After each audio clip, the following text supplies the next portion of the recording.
Merci Seigneur. Seigneur, merci pour ta parole.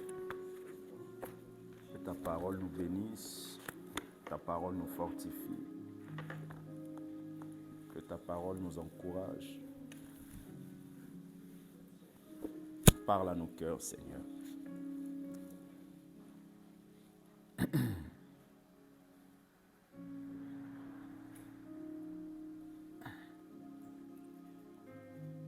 Au nom de Jésus. Bénis ta parole est la vérité. C'est un privilège de t'écouter.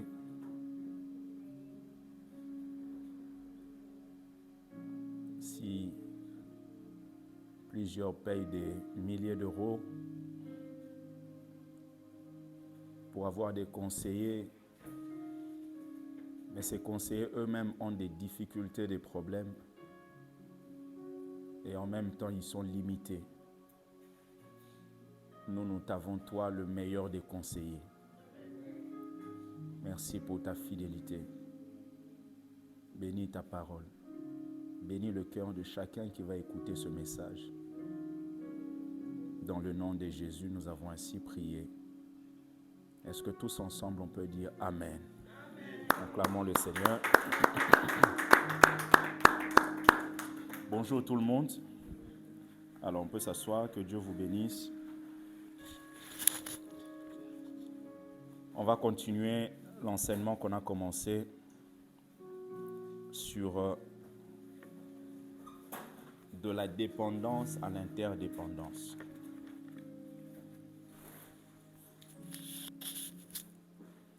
La dépendance à l'interdépendance. Alors pour cela, on va lire Matthieu chapitre 6, le verset 6. Et ensuite, on lira Éphésiens chapitre 4, du verset 11 au verset 15.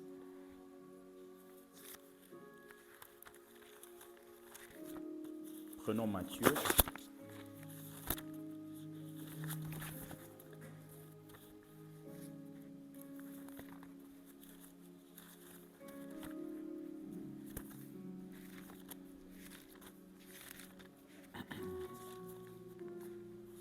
Matthieu chapitre 6.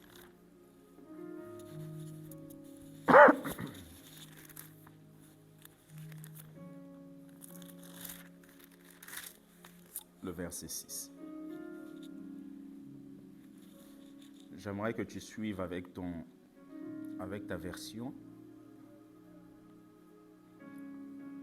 La Bible dit, mais quand tu pries, entre dans ta chambre, ferme ta porte et prie ton Père qui est là dans le lieu secret. Et ton Père qui voit dans le secret te le rendra. Te le rendra. Prenons Éphésiens, s'il vous plaît, chapitre 4.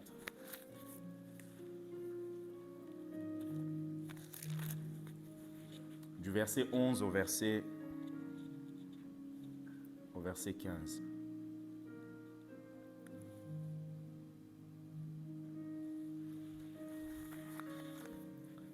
La Bible dit, il a donné les uns comme apôtres, les autres comme prophètes, les autres comme évangélistes, les autres comme pasteurs et docteurs, pour le perfectionnement des saints en vue de l'œuvre du ministère et de l'édification du corps de Christ, jusqu'à ce que nous soyons tous parvenus à l'unité de la foi et de la connaissance du Fils de Dieu, à l'état d'homme fait à la mesure de la stature parfaite de Christ.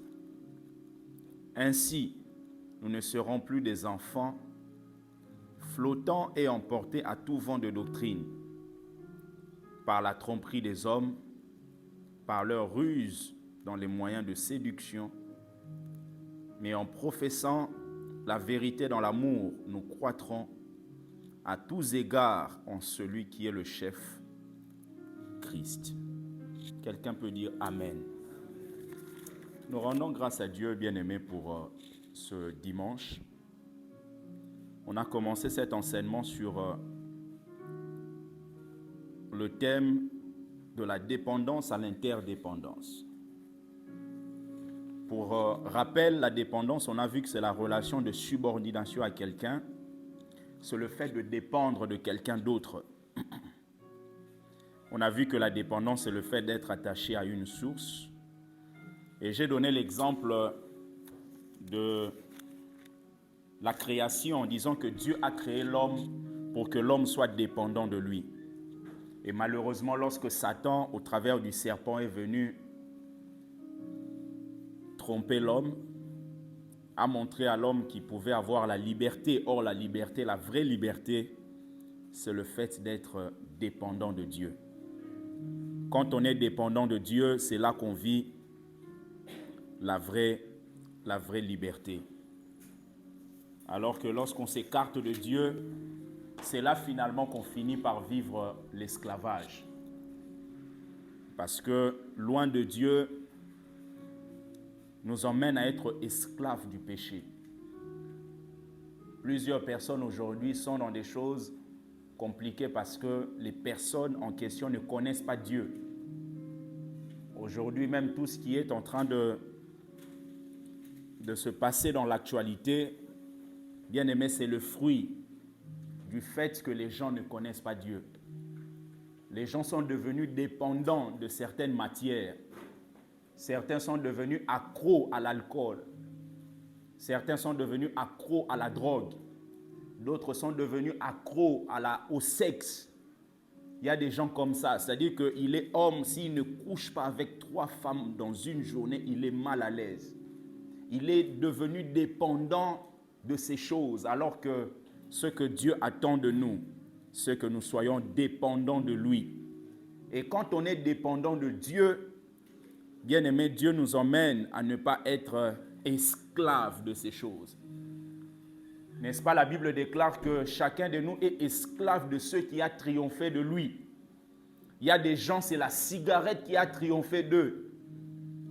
Un jour, je partais dans une conférence.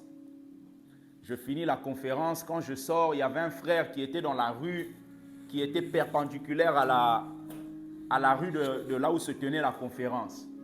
C'est-à-dire qu'aussitôt qu'on a fini la conférence, lui, il est sorti, il s'est caché pour fumer. C'est-à-dire que vous vous rendez compte qu'il ne peut même pas attendre de rentrer à la maison. Lui, le fait qu'il a passé 2 heures dans une salle, il lui fallait automatiquement une cigarette. Il y a des gens comme ça, vous voyez, au travail. Il y a des gens qui prennent des pauses chaque 1 heure, juste pour fumer. Vous vous rendez compte, mais comment tu peux être accro à une telle chose? C'est parce que la plupart de ces personnes n'ont jamais fait la rencontre avec Dieu. Parce que quand vous rencontrez Dieu réellement, vous ne pouvez pas être esclave de tout ce qu'il y a dans ce monde. Il y a des gens qui sont esclaves à l'alcool. Regardez cet homme qu'on parle de lui actuellement, on dit qu'il a fait un AVC hier.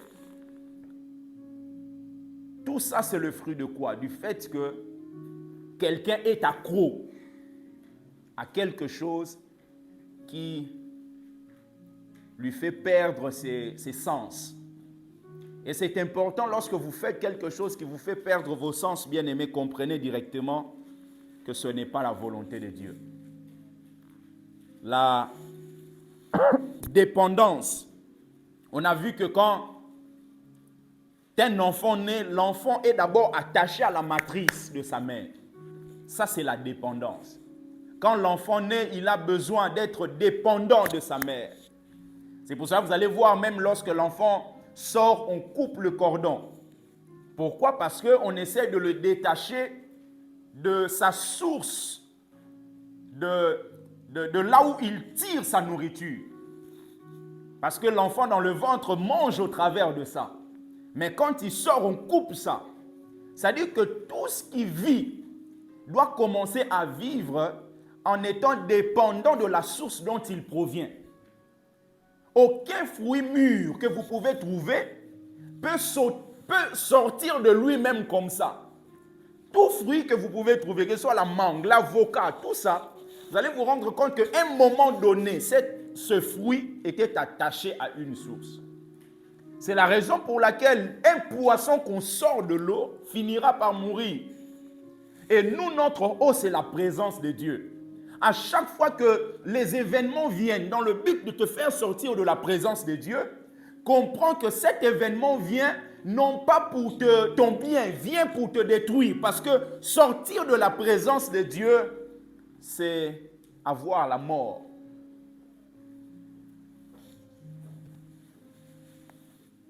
Le fruit, le poisson dans la mer doit être dépendant de la source. Et lorsqu'on parle de l'indépendance, parce qu'on a dit de la dépendance à l'interdépendance, mais au milieu, il y a l'indépendance. L'indépendance, on peut noter, c'est l'état de quelqu'un d'autonome. C'est l'état de quelqu'un d'autonome. Lorsqu'on est indépendant, cela signifie qu'on est devenu autonome. Et maintenant, l'indépendance dont on parle ici, ce n'est pas le fait de mettre de côté la dépendance à Dieu. C'est simplement le fait de se dire, à un moment donné, on doit être dépendant de Dieu, on doit être dépendant de certaines personnes, à un moment, on doit être dépendant de certaines structures, mais plus on évolue, il faudrait qu'on acquiert l'autonomie. L'autonomie, c'est la maturité. Dieu ne veut pas que nous soyons seulement dépendants de lui. Il veut aussi que nous soyons indépendants dans le sens de la maturité. Celui à qui on donnait des versets chaque jour pour méditer, parce qu'il était encore immature, avec le temps, une telle personne doit savoir comment ouvrir la Bible et écouter Dieu pour avoir des versets bibliques à méditer. Quelqu'un, par exemple, qui a besoin qu'on puisse l'appeler chaque matin. Un jour, une sœur m'a appelé, m'a dit, pasteur, c'est possible que tu puisses m'appeler chaque matin afin que je puisse venir à l'église à l'heure. Vous savez, le problème, c'est que j'ai commencé aussi à le faire. Parce que je me suis rendu compte que la personne était vraiment immature. Et je me suis dit, je ne veux pas aller directement pour lui dire, non, tu ne dois pas faire comme ça. Il dit, je vais t'aider. Chaque matin, je l'appelais. Mais à un moment, je lui ai dit, non, moi, je ne peux pas continuer à t'appeler comme ça. Parce que la maturité, tu manifestes ça au niveau du travail. Imaginez que vous allez dans un entretien, ça se passe bien, on aime votre CV, à la fin, vous dites, moi, je pense que j'ai vraiment besoin que le manager puisse m'appeler chaque matin avant de venir au travail. Je pense que même si vous avez des qualités, on va finir par vous mettre à l'extérieur. Donc, un moment, il faut qu'on acquiert la maturité. Et ce qui rend autonome un chrétien, bien aimé, c'est l'enseignement. C'est l'enseignement. Malheureusement, plusieurs n'aiment pas l'enseignement. Or, lorsqu'on lit Éphésiens chapitre 4, du verset 11 au verset 15 qu'on a lu, la Bible parle des prophètes, des apôtres, des évangélistes, des docteurs. Ils sont donnés comme des dons pour le perfectionnement des saints en vue de l'œuvre du ministère. C'est-à-dire pour perfectionner les saints, ramener les saints à la maturité. La Bible dit, soyez parfaits comme votre Dieu est parfait. Et la perfection, là, ça ne signifie pas l'impeccabilité. Autrement dit, l'absence de péché. Parce que aussi longtemps qu'on a ce corps, on sera toujours imparfait. Mais lorsqu'on dit, soyez parfaits comme votre Père Céleste est parfait, c'est dans la dimension de la maturité. Dieu est mature, il veut que chacun de nous soit aussi mature. Vous savez bien aimé, si chacun de nous est mature, certaines choses, on ne pourra pas les répéter plusieurs fois. Vous savez même certains messages pour un pasteur de l'église, quand il remarque que tout le monde est mature, certains messages, il va les laisser de côté. Parce qu'il y a certains messages dans la Bible qui sont comme des éléments élémentaires. Quand vous lisez l'épître aux Hébreux, on parle des choses élémentaires. L'apôtre Paul est en train de parler à un certain nombre de chrétiens. Il dit, mais jusqu'à quand vous serez toujours des enfants? Parce que vous qui étiez justement attendus à être des maîtres, mais vous êtes toujours en train de chercher à attraper le lait maternel. À un moment, il faudrait que chacun de nous acquiert la maturité. La maturité en Christ. Et vous allez vous rendre compte que tout ce qui vit finit par croître, finit par grandir. Quand vous regardez un arbre, l'arbre grandit. Quand vous regardez un enfant, l'enfant grandit. Et lorsque ce qui vit ne grandit pas, cela veut dire qu'il y a un problème. Vous voyez un enfant qui naît au bout de 9 ans, la personne ne marche toujours pas. C'est qu'il y a un problème. C'est qu'il y a un problème parce que Dieu, dans sa création, il a fait en sorte que tout ce qui vit puisse croître. Tout ce qui vit puisse croître.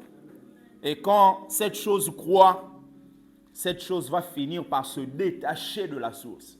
Autrement dit, la chose va finir par acquérir une certaine maturité. C'est la raison pour laquelle un enfant naîtra, mais à un moment, il finira par quitter le toit paternel. Il finira par quitter la maison des parents. Pourquoi? Simplement parce qu'il vit, il connaît l'évolution normale, il grandit. Et à un moment, il finira par se détacher de là où il était attaché. Et Dieu veut que nous puissions manifester justement la maturité.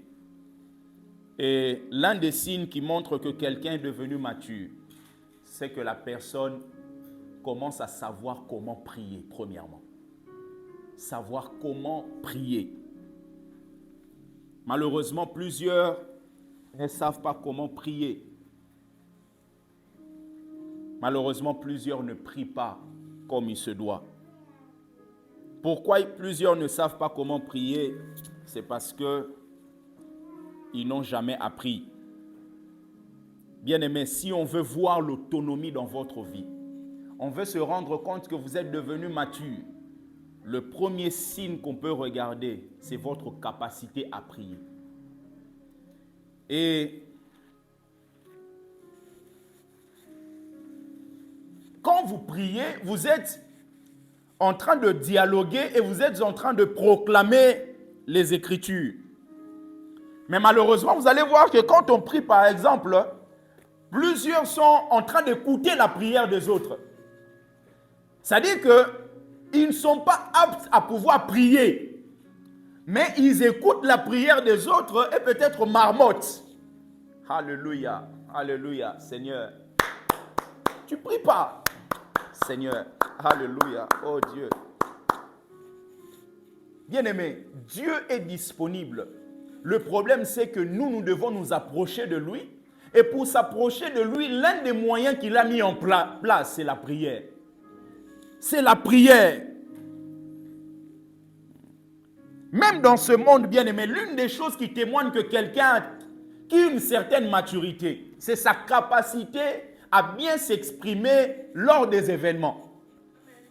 C'est pour cela que l'apôtre Paul va dire, quand j'étais un enfant, je parlais comme un enfant, je raisonnais comme un enfant, je faisais comme un enfant. Parce que la particularité d'un enfant, c'est sa capacité à ne pas bien s'exprimer lors des événements. Or, lorsqu'on prie, on s'exprime dans la présence de Dieu. 1 Corinthiens 13, le verset 11. 1 Corinthiens 13, verset 11. L'apôtre Paul dit, lorsque j'étais enfant, je parlais comme un enfant. Le enfant qui est utilisé ici, c'est le mot népios, qui veut dire mineur. Népios, N-E-P-I-O-S, qui veut dire mineur. Il y a des gens, quand ils s'expriment dans la présence de Dieu, vous vous rendez compte que la personne est mineure. Népios, N-E-P-I-O-S, mineur. Un jour, je suis parti dans un deuil, je pense que je vous avais dit ça. J'arrive comme ça, les gens étaient en train de pleurer et d'autres étaient en train de prier. Et j'entendais des gens qui priaient, « Seigneur, tu nous as menti, tu avais dit que notre fille va être guérie. » Et finalement, comment elle est partie très jeune comme ça? Bien-aimé, là où j'étais, il y a eu une sainte colère qui a monté en moi. Comment des gens peuvent se dire enfants de Dieu et considérer que Dieu leur a menti? Simplement parce que de telles personnes ne savent pas prier. Ne savent pas prier pourquoi? Parce que la prière doit être basée sur les Écritures. Or, plusieurs négligent les Écritures. Il dit, lorsque j'étais enfant, je parlais comme un enfant. Je pensais comme un enfant. Je raisonnais comme un enfant. Lorsque je suis devenu homme, c'est-à-dire mature, j'ai fait disparaître ce qui était de l'enfant. Donc, avant, il était mineur dans sa manière de parler, dans la présence de Dieu. Il dit, je parlais comme un enfant. Bien-aimé, comment tu parles de Dieu dans ton entourage? Comment tu parles de Dieu au niveau de ta famille? Comment tu parles de Dieu dans ton église? Comment tu parles des autres bien-aimés, de ton pasteur? Il y a des gens qui s'expriment comme des mineurs.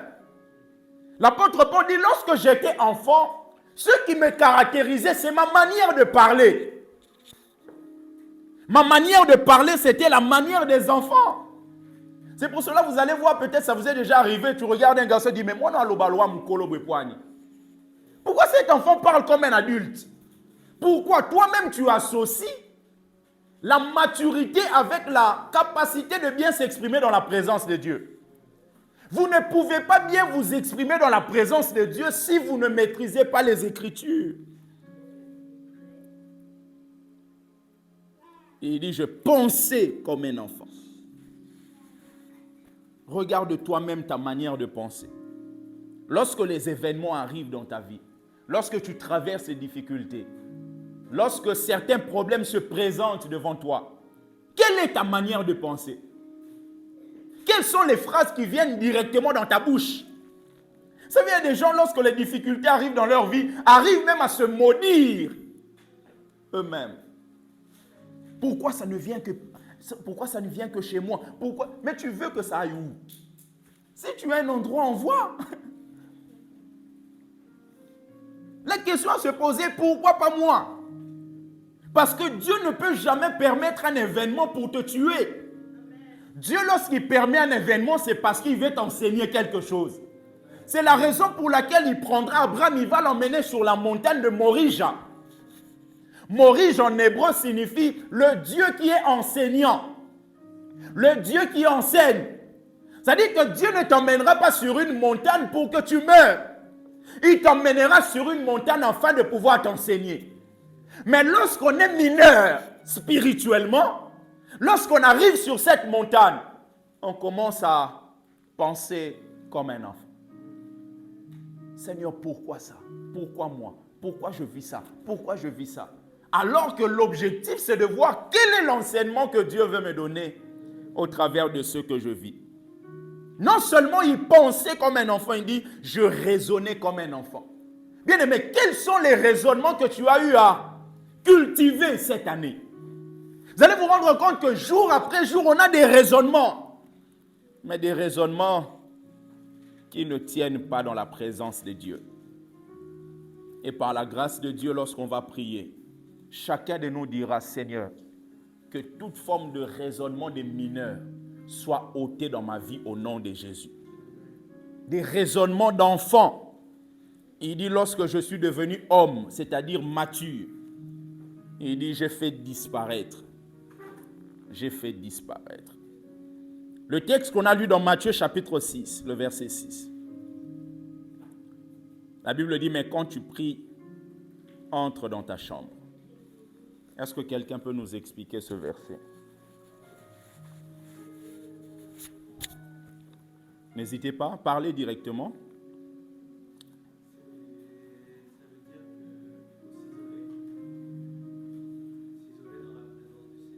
Ok.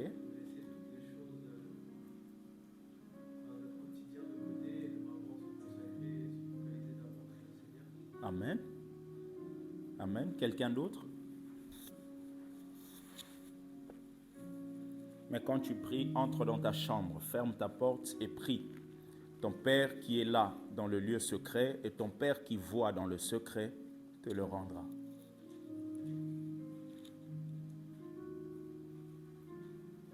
ton Père qui est là.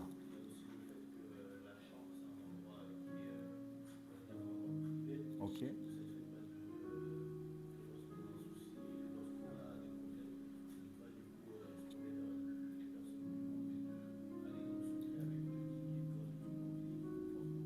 Amen.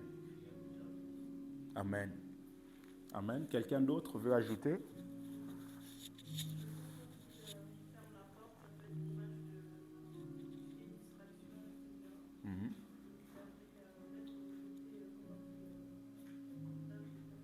Amen. Mais quand tu pries, entre dans ta chambre, ferme ta porte et prie ton Père qui est là, dans le secret, dans le lieu secret, et ton Père qui voit dans le secret te le rendra. Bien-aimés, j'aimerais juste nous donner 2 points rapidement qui vont nous permettre de nous perfectionner dans notre vie de prière. La première des choses, il faudrait que chacun de nous puisse établir un lieu et un temps précis pour ces moments de prière dans le quotidien. Établir un lieu et un temps précis. Établir un lieu et un temps précis. Jésus enseigne, quand tu pries, quand entre dans ta chambre, comme cela a été dit, la chambre n'est pas forcément quelque chose de physique, mais c'est d'abord un lieu qui vous permet d'être à l'extérieur de toute forme de distraction. Parce qu'il y a des gens qui n'ont pas de chambre. Il y a des gens qui vivent au salon. Il y a des gens qui n'ont qu'un studio. Donc, s'il s'agit seulement d'une chambre d'une manière physique, ça veut dire que d'autres personnes n'auront pas de lieux secrets.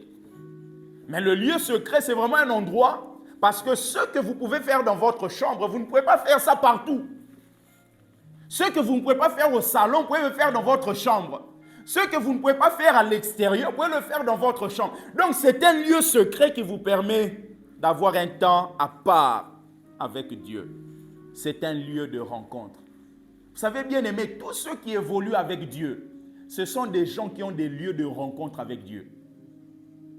Des lieux de rencontre, ça peut être votre chambre, ça peut être votre cuisine, ça peut être votre salle de bain. Mais vous avez un temps précis que vous avez mis à part afin de rencontrer Dieu. Vous l'avez chaque jour, mais il y a un moment où vous avez besoin d'une intimité profonde. Aussi longtemps que vous ne mettez pas ça à part, vous aurez une vie chrétienne un peu superficielle.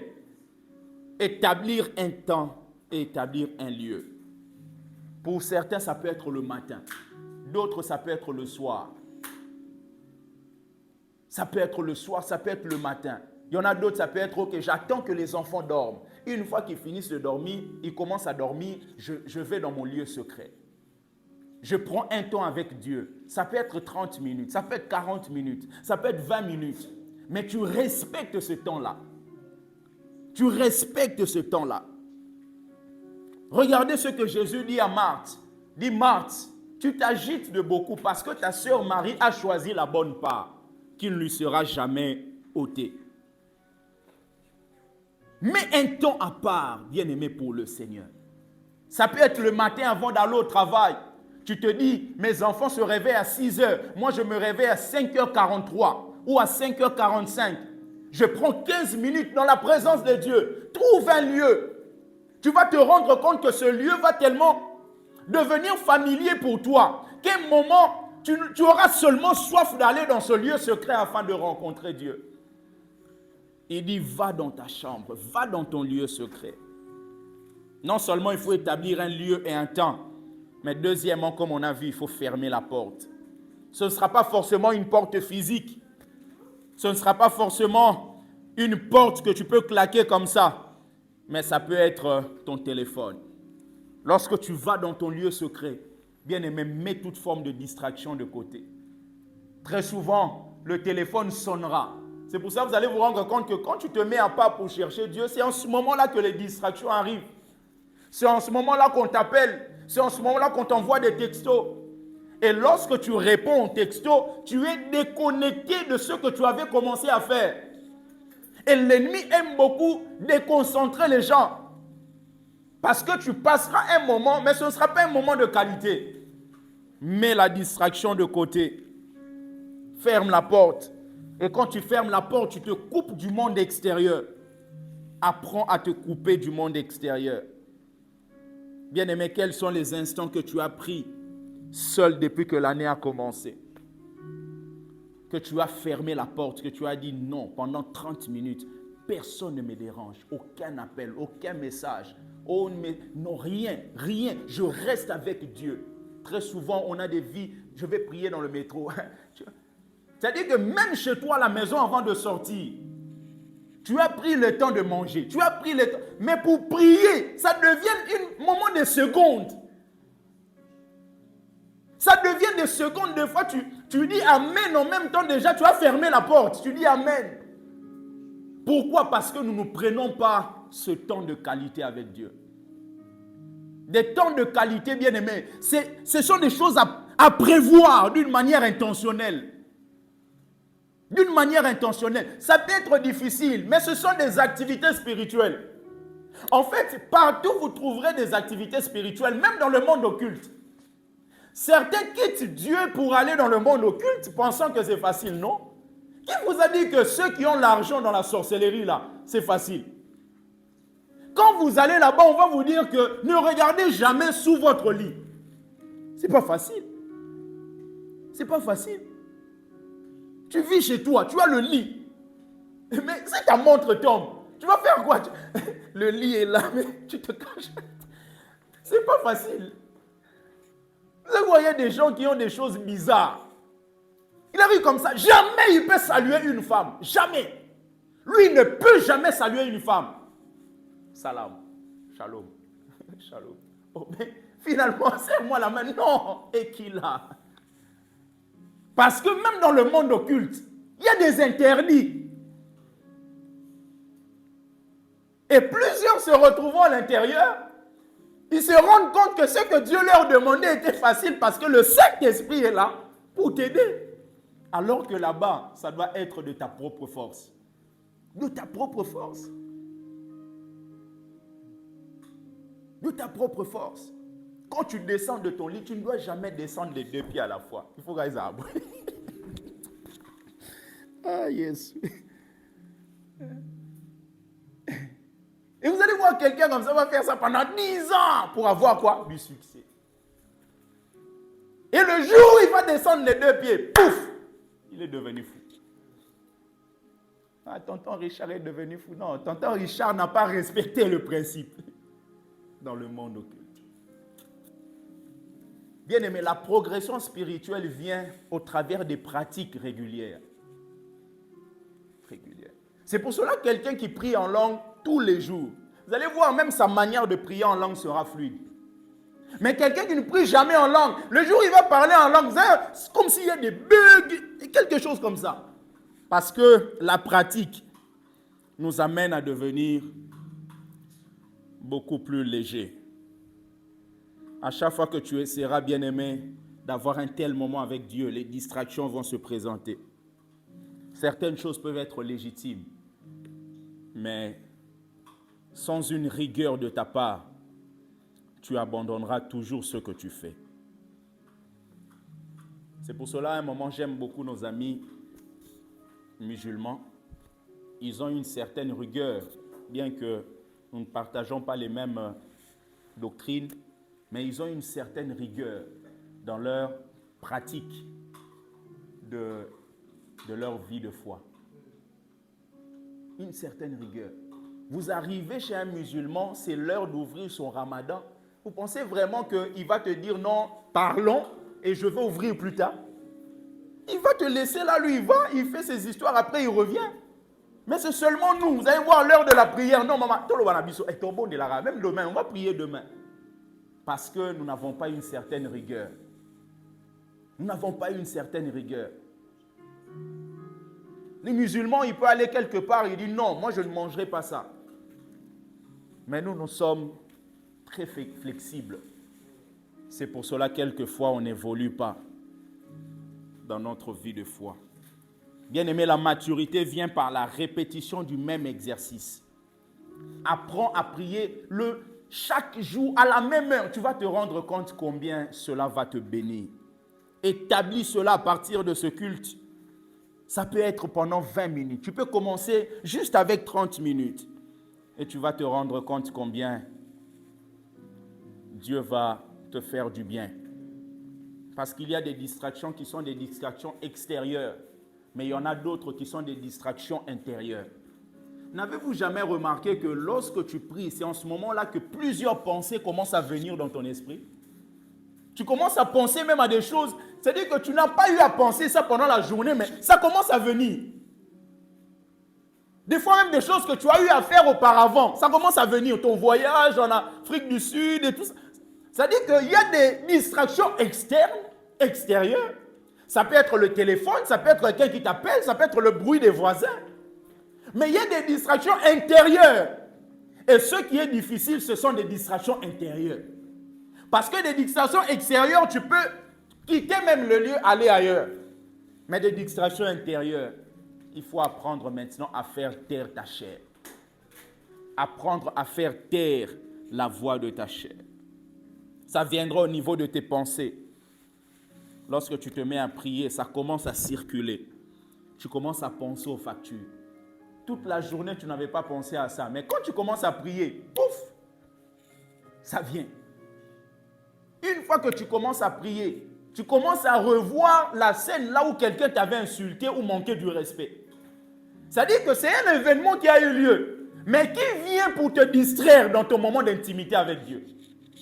Et ça, c'est ce qui est le plus difficile.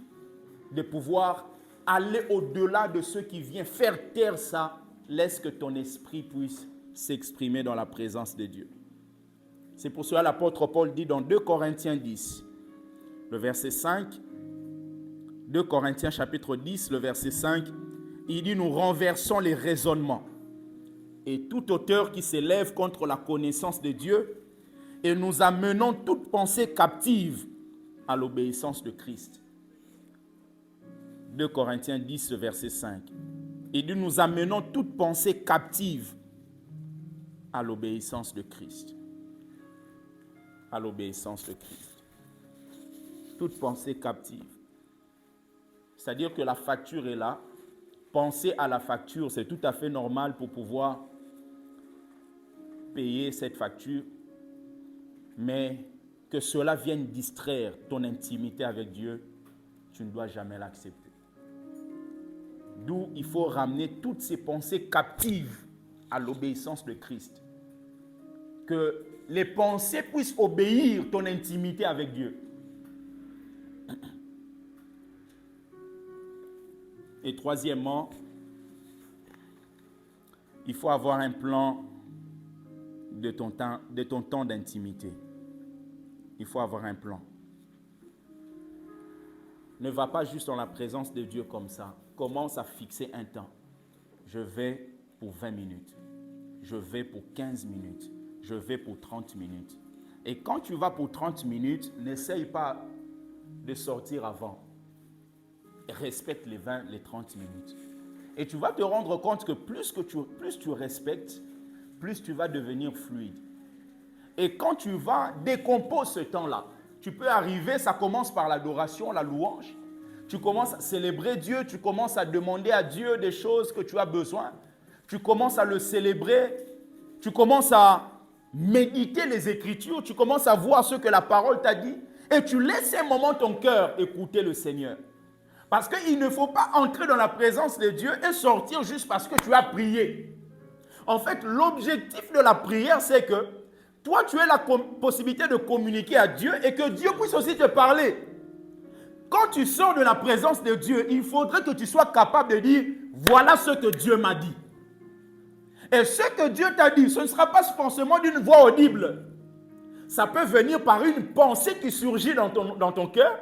Ça peut être un verset biblique qui te parle particulièrement à toi et à ta vie.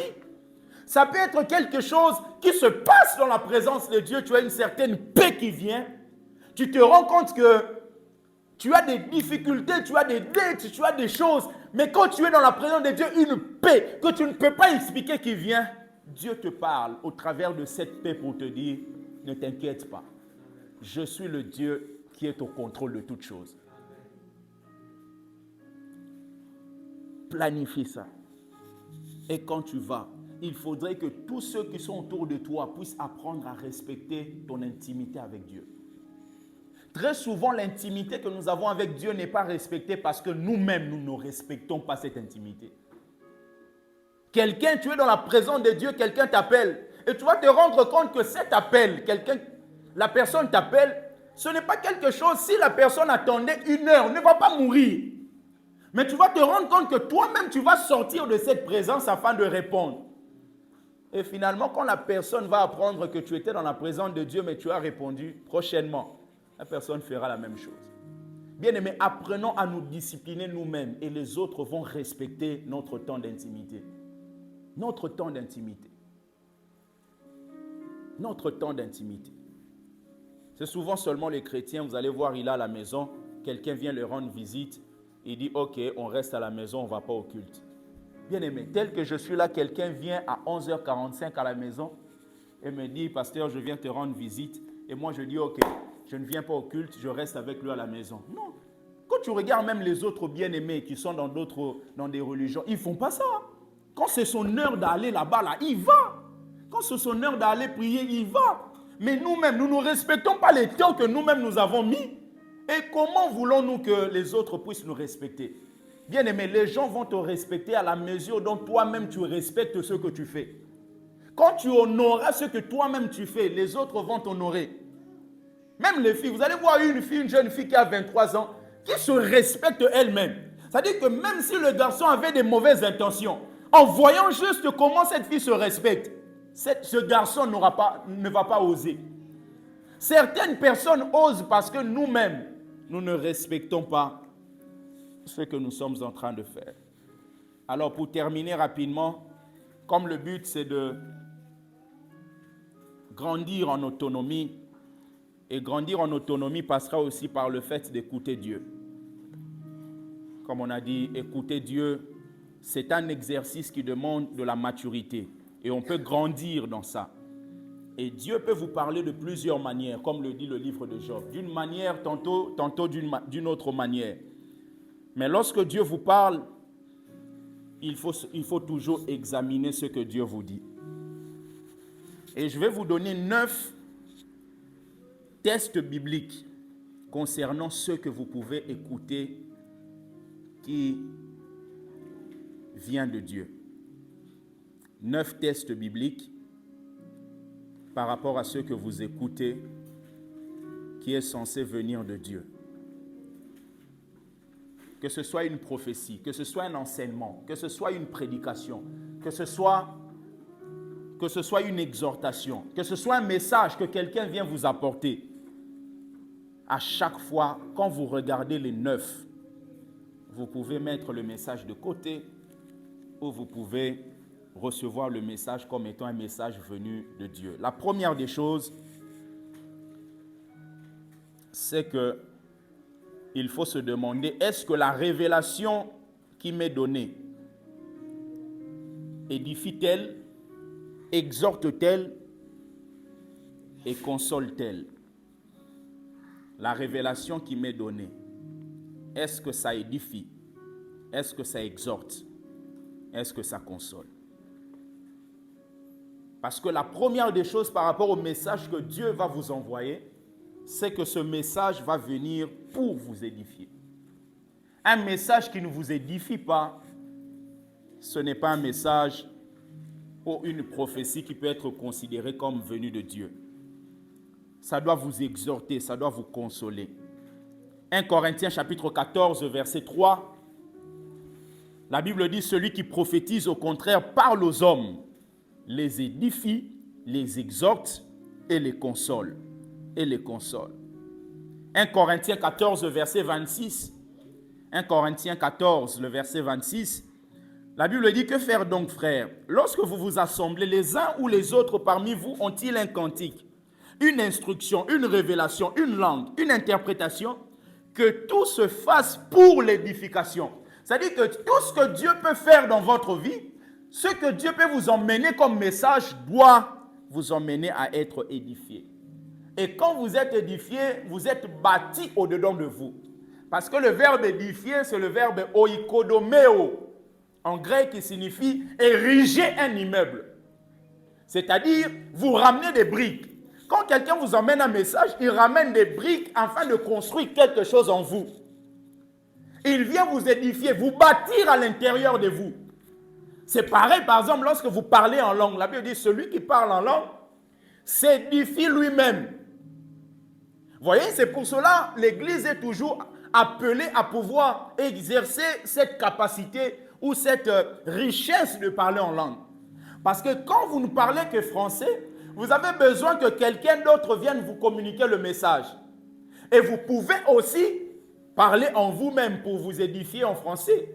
Mais quand vous parlez en langue, même si vous ne comprenez pas ce que vous dites des mystères et ça vous permet de vous bâtir vous-même au-dedans de vous. De vous construire à l'intérieur. Donc la première des choses, est-ce que ça édifie? Deuxièmement, est-ce que ce qu'on dit est en accord avec la parole de Dieu? Est-ce que c'est en accord avec la parole de Dieu?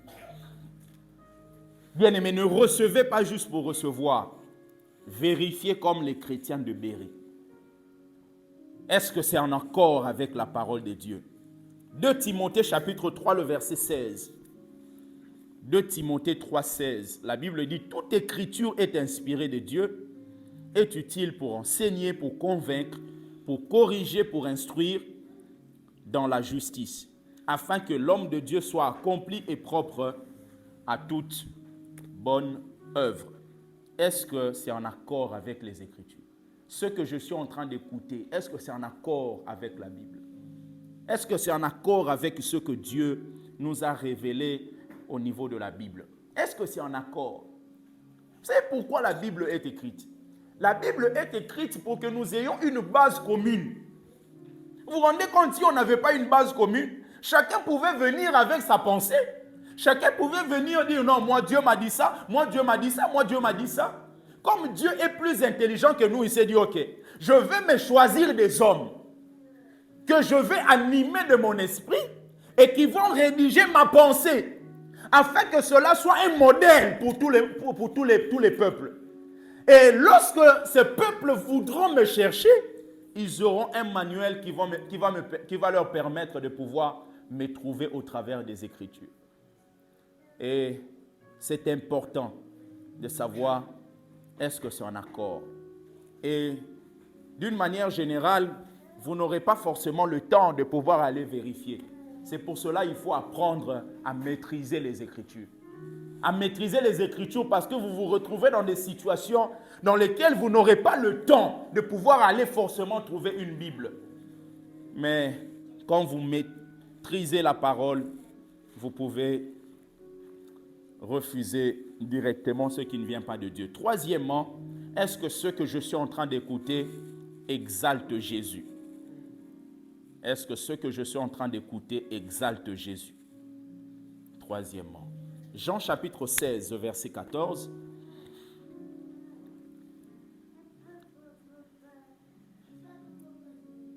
Jean 16, verset 14, la Bible dit, « Il me glorifiera parce qu'il prendra de ce qui est à moi et vous l'annoncera. » On parle du Saint-Esprit, donc celui qui est animé par l'Esprit, le message qu'il doit communiquer, ce sera un message qui va glorifier Jésus. Parce que vous ne pouvez pas être envoyé de Dieu si vous n'êtes pas animé de l'Esprit. Dieu peut vous permettre d'avoir le Saint-Esprit. Lorsque vous avez le Saint-Esprit, c'est le Saint-Esprit qui va vous amener à pouvoir communiquer un message. Parce que le témoignage de Jésus, la Bible dit, c'est l'esprit de la prophétie. Est-ce que ça exalte Jésus? Ce que je suis en train d'écouter, le message qu'on me communique, la personne qui est en train de me parler, est-ce que ça exalte Jésus? Est-ce que ça glorifie Jésus? Quatrièmement, est-ce que ça produit des bons fruits? Est-ce que ça produit des bons fruits? Est-ce que ça produit des bons fruits? Matthieu chapitre 7, du verset 15 au verset 17, la Bible dit, « Gardez-vous des faux prophètes. Ils viennent à vous en vêtements de brebis, mais au-dedans d'eux, ce sont des loups ravisseurs. Vous les connaîtrez à leurs fruits. cueille-t-on des raisins sur des épines ou des figues sur des chardons?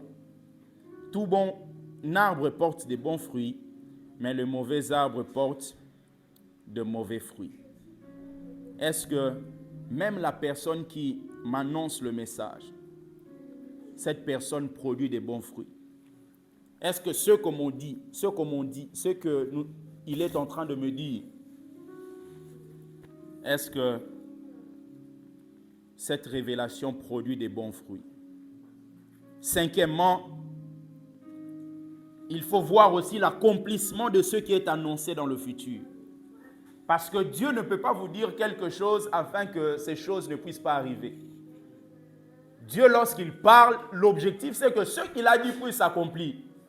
Et maintenant, le problème, c'est que dans l'Ancien Testament, un prophète était authentifié au travers de la réalisation de ce qu'il dit.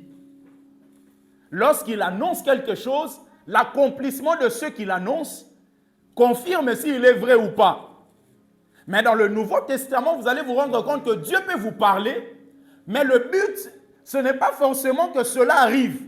Parce que Dieu peut parler, par exemple, concernant la ville de Ninive. Dieu dit, je vais détruire Ninive. Alors, qu'est-ce qu'il fait? Il prend Jonas. Il dit, Jonas, tu dois aller là-bas, tu dois aller prêcher. Et Jonas, il fuit. Il dit, non, je ne vais pas partir, je vais aller à Tarsis. Dieu a annoncé que quelque chose va arriver à Ninive. Mais la promesse que Dieu a donnée, la prophétie que Dieu a donnée, le but, ce n'est pas que ça arrive. Le but, c'est que les gens puissent se repentir afin que ce que Dieu a dit ne puisse pas arriver. Donc, on peut te dire, Dieu, je suis en train de voir qu'il y a un accident qui vient. En fait, l'accident peut être la connaissance de ta manière de vivre maintenant. Lorsque tu perçois le message, tu peux te dire, je dois mettre ma vie en règle, afin que ce qui est annoncé ne puisse pas arriver.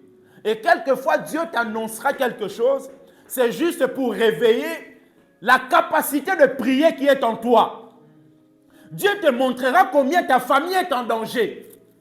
Quand Jason est parti en Kinshasa, je vous avais donné un message que Dieu a donné clairement par rapport à un accident qui se passe là-bas. Le but, ce n'est pas de croiser les mains et dire, Seigneur, tu as dit l'accident se passera et ça se passera. Le but, c'est que Dieu veut réveiller l'Église afin de prier et briser toute forme d'accident qui peut venir. Est-ce que quelqu'un peut dire Amen? Toute forme d'accident qui peut venir. L'accomplissement dans le futur de ce que Dieu est prêt à annoncer. Et sixièmement, la révélation que vous recevez, est-ce que ça tourne les gens vers Dieu ou ça les éloigne de Dieu? Vous ne pouvez pas recevoir un message qui va vous éloigner de Dieu. Vous ne pouvez pas recevoir un message qui vient de Dieu mais qui vous éloigne en même temps de Dieu. Vous ne pouvez pas recevoir un message, quelqu'un qui dit, moi je te communique le message de Dieu, mais tu te rends compte que ça t'éloigne encore de ce Dieu qui vient t'annoncer. C'est qu'il y a un problème. Notez juste ce texte, Deutéronome chapitre 13, du verset 1 au verset 5. La Bible dit, si s'élève au milieu de toi un prophète ou un songeur qui t'annonce un signe ou un prodige, et qu'il y ait accomplissement du signe ou du prodige, c'est-à-dire que Dieu t'annonce quelque chose qui se réalise, dont il t'a parlé en disant, allez après d'autres dieux, des dieux que tu ne connais point, et servons-les. Tu n'écouteras pas les paroles de ce prophète ou de ce songeur. C'est-à-dire que quelqu'un peut venir par l'esprit de divination vous dire quelque chose qui est vrai. Quelqu'un peut vous dire quelque chose par l'esprit de divination, mais la chose s'avère réellement vraie. C'est la raison pour laquelle tout ce qui est vrai ne signifie pas que c'est dans la vérité de Christ. Quelque chose peut être vrai. Quelqu'un peut t'annoncer ce que tu as fait dans ton voyage, lorsque tu as voyagé par exemple à Berlin. Mais cela ne veut pas dire que directement tu dois confirmer qu'il est vrai. Parce que même l'esprit de divination arrive aussi à détecter des événements. En fait, la capacité de voir ce qui s'est passé, ce qu'on appelle la parole de connaissance, n'est pas juste réservée à ceux qui appartiennent à Dieu. Même dans le monde occulte, on peut savoir ce que tu as fait hier. Mais ce qui fait la différence entre ce que Dieu t'annonce et ce que le diable t'annonce, ce que Dieu t'annonce, pendant qu'on te l'annonce, ça t'accordera la paix. Mais lorsque le diable te parle, quand tu as l'esprit de Dieu, ton esprit sera agité. C'est pour ça que vous allez entendre quelqu'un qui te parle, tu dis, mais pourquoi je ne suis pas tranquille? Parce que l'esprit qui anime cette personne n'est pas en accord avec ton esprit que tu as, l'esprit de Dieu. Parce que l'esprit de Dieu ne peut pas combattre l'esprit de Dieu. Mais quand l'esprit qui anime cette personne est contraire, ce qui veut dire que le message qui sera véhiculé va venir contrer ton esprit et ça finira par produire réellement l'agitation. La révélation te tourne-t-elle vers Dieu ou t'envoie loin de Dieu? 7, pour aller vers la fin, ce que vous recevez, est-ce que ça produit la liberté ou ça vous rend esclave? Est-ce que ça produit la liberté ou ça vous rend esclave? Vous savez, il y a des gens, surtout dans le milieu pastoral, qui comprennent que cette âme est faible. Et quand il sait que cette âme est faible, il va communiquer des messages dans le but de pouvoir te rendre captif, esclave, afin de pouvoir t'utiliser et t'escroquer. En 2019, je suis allé à Kinshasa. Je priais avec une famille et le monsieur me dit, sa petite sœur, il y a un certain nombre de pasteurs qui venaient à la maison pour prier, qui ont donné des messages prophétiques. Et ces messages prophétiques ont fait que cette sœur a fini par libérer $9 200. Ouais. Et les prophètes, les pasteurs sont partis avec $9 200. C'est-à-dire que les messages qu'on communiquait à cette sœur, ça pouvait être des messages vrais. Mais l'esprit qui était derrière n'était pas l'esprit de Dieu. Et lorsqu'on prophétisait, le but ce n'est pas que la personne soit libre, c'était que la personne soit esclave. C'est la raison pour laquelle aussi longtemps que le peuple de Dieu ne sera pas autonome, mature, de telles choses continueront à se produire. Huitièmement, est-ce que ça produit la vie ou ça produit la mort? Lorsque vous écoutez un message, posez-vous la question, est-ce que ça ramène la vie ou ça ramène la mort? 2 Corinthiens chapitre 3, le verset 6. 2 Corinthiens 3, 6. La Bible dit, il nous a aussi rendus capables d'être ministres d'une nouvelle alliance. Non de la lettre, mais de l'esprit. Car la lettre tue, mais l'esprit vivifie. Est-ce que ça produit la vie, ce que vous écoutez? Le message que vous écoutez, est-ce que ça produit la vie en vous? Ou ça produit la mort? À chaque fois que vous écoutez là, un message, vous êtes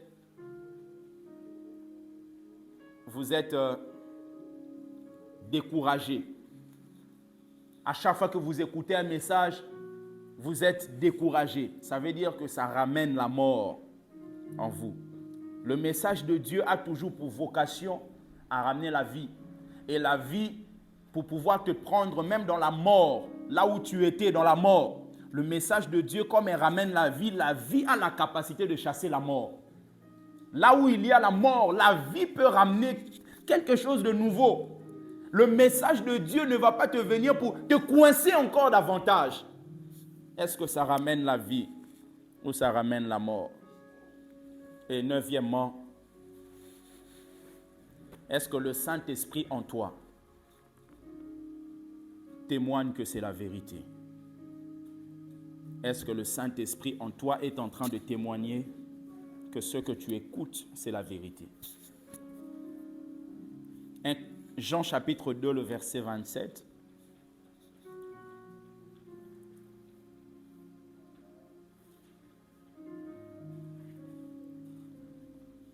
Jean chapitre 2, le verset 27. La Bible dit, pour vous, L'onction que vous avez reçue de lui demeure en vous. Et vous n'avez pas besoin qu'on vous enseigne.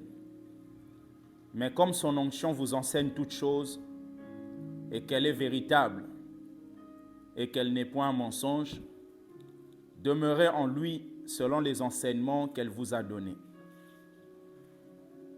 La Bible parle de l'onction ici, mais dans la dimension de l'esprit,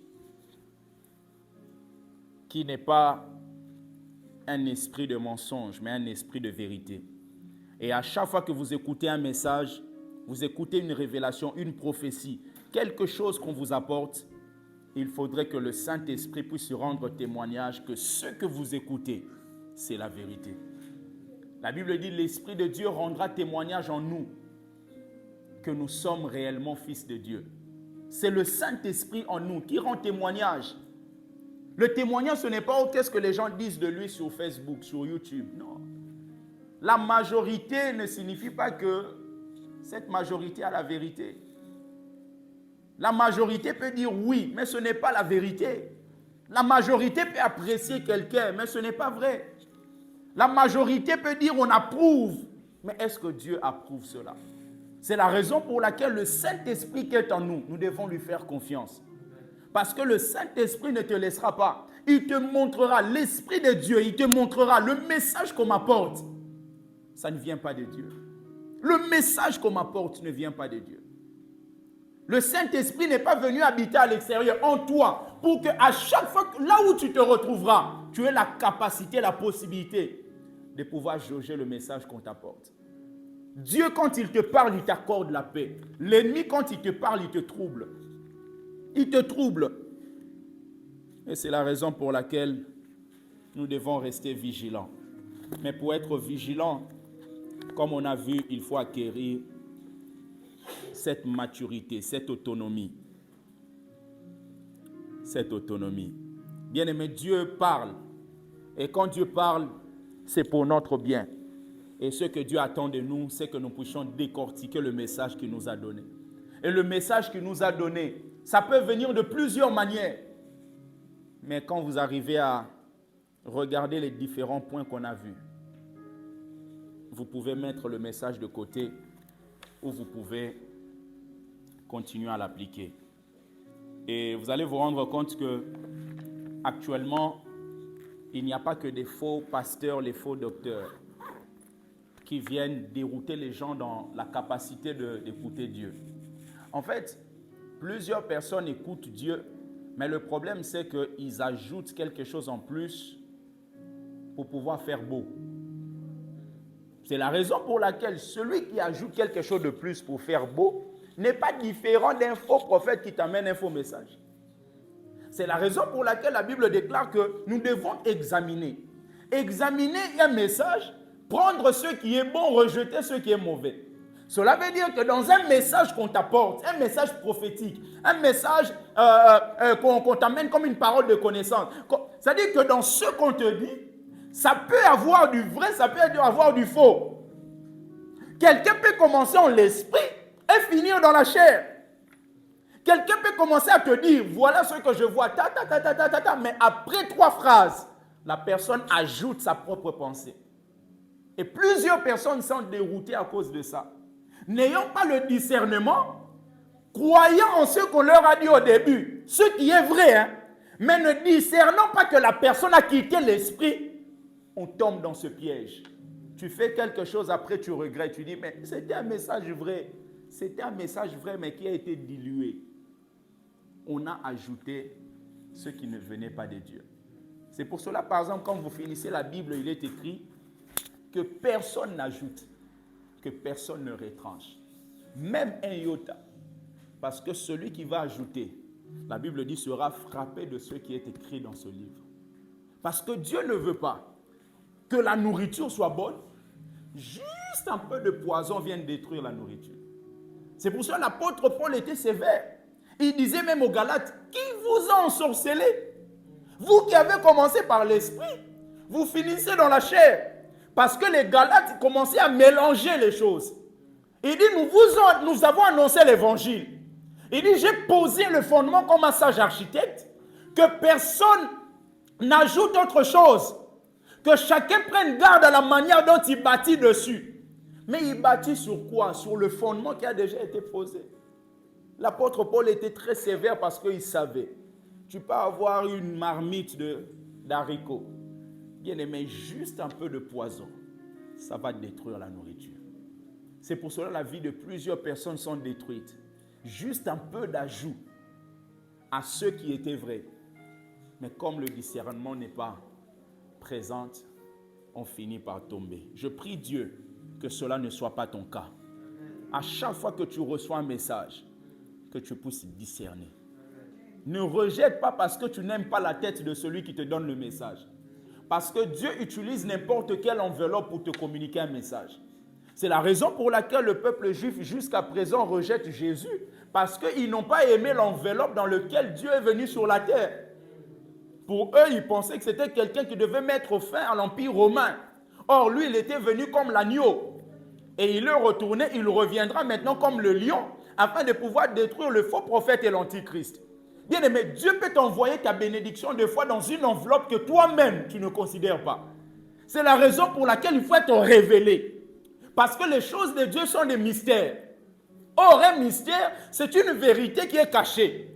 Mais le problème, c'est que ce n'est pas une vérité qui est appelée à rester cachée. C'est une vérité cachée, mais que Dieu peut te donner la révélation pour découvrir ça. C'est pour cela, lorsque Jésus parlait, il parlait en parabole. Et quand il parlait en parabole, à un moment, il expliquait ce qu'il avait dit. C'est-à-dire que ce qu'il annonçait était un mystère, mais qui avait besoin d'avoir l'éclairement. Bien aimé, que Dieu éclaircisse tes yeux, afin que tu comprennes les mystères du royaume. Est-ce que quelqu'un peut acclamer le Seigneur? Est-ce qu'on peut se mettre debout? Nous allons prier. J'aimerais que nous prions.